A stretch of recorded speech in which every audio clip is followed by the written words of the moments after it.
তানিয়া আর Rafi college জীবনের প্রেম। প্রতিদিন বিকেলে তারা একটা পুরনো চায়ের দোকানে বসত। তাদের দেখা হতো ঠিক সন্ধ্যা ৬টার ট্রেন যাওয়ার পর। ওটাই ছিল তাদের সময়। ট্রেন চলে যেত, কিন্তু ওরা থাকত। কথা চলত, স্বপ্ন বোনা চলত। একদিন হঠাৎ তানিয়া জানায়, আমাকে ঢাকায় যেতে হবে, হয়তো অনেক দিন দেখা হবে না। রাফি কিছু বলে না, শুধু তাকিয়ে থাকে।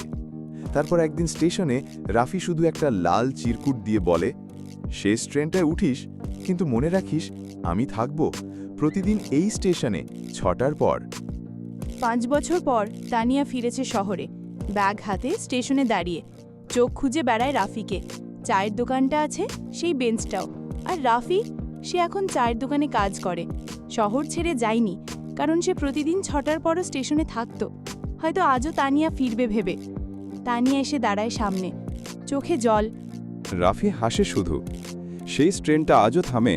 তুই ফিরছিস জেনেই বুঝলাম আমার অপেক্ষা বৃথা যায়নি। ভালোবাসা মানে শুধু পাওয়া নয়, অপেক্ষা করাও একরকম ভালোবাসা।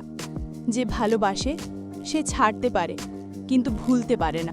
তানিয়া আর রাফি কলেজ জীবনের প্রেম। প্রতিদিন বিকেলে তারা একটা পুরনো চায়ের দোকানে বসত। তাদের দেখা হতো ঠিক সন্ধ্যা ৬টার ট্রেন যাওয়ার পর। ওটাই ছিল তাদের সময়। ট্রেন চলে যেত, কিন্তু ওরা থাকত। কথা চলত, স্বপ্ন বোনা চলত।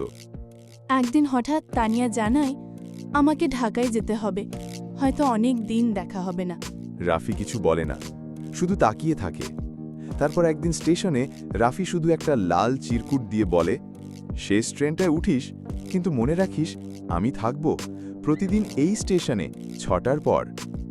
৫ বছর পর তানিয়া ফিরেছে শহরে, ব্যাগ হাতে স্টেশনে দাঁড়িয়ে চোখ খুঁজে বেড়ায় রাফিকে।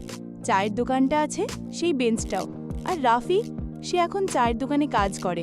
শহর ছেড়ে যায়নি, কারণ সে প্রতিদিন ৬টার পরও স্টেশনে থাকত।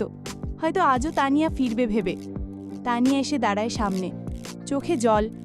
রাফি হাসে শুধু। সেই ট্রেনটা আজও থামে। তুই ফিরছিস জেনেই বুঝলাম আমার অপেক্ষা বৃথা যায়নি। ভালোবাসা মানে শুধু পাওয়া নয়, অপেক্ষা করাও একরকম ভালোবাসা।